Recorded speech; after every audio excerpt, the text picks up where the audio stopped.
ဒီတာနိခေမူပါသမီရတဒီဝါပိတိတံ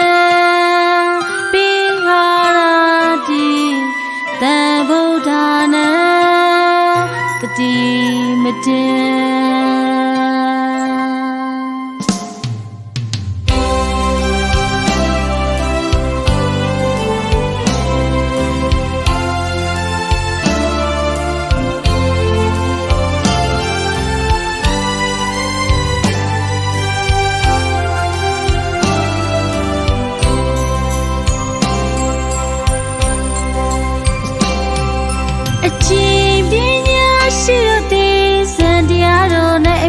ပြတ်တာလေးကျဲကြကုန်၏အချင်းပညာရှိတို့သည်စံတရားတော်၌အမြဲမပြတ်တာလေးကျဲကြကုန်၏ကာမဂုဏ်မှလွတ်မြောက်ခြင်းကိလေသာငြိမ်းရင်မွေလျော်ကုန်၏လွန်ကဲသောသတိရှိသောသစ္စာဉာဏ်ဖြင့်အစွမ်းမြမတို့ဒီမြနုကိုရောအထူးကြည်ညို၏လွန်ခဲ့သောသတိရှိသော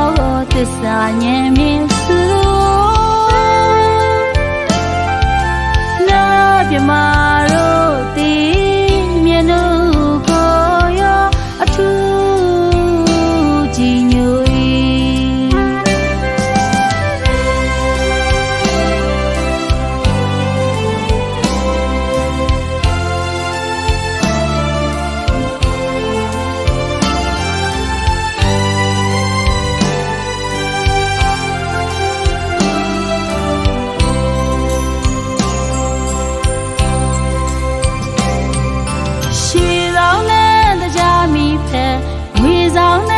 ကြမီဖန်ပြင်းမြဲသောနဲ့ကြမီဖန်လိုက်ပါချင်ရဲ့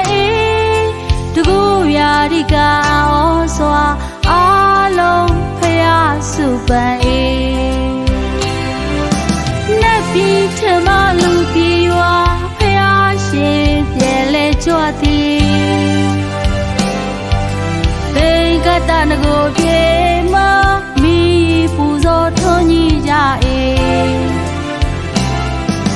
သာရိပုတ္တရာယံမြတ်ကိုဟောကြားတော်မူ၏စံတရားအနှစ်ကိုဟောမြတ်တော်မူအရဟတဖို့တည်၏ယဟန်900နဲ့ပြမဂရေ30တည်၏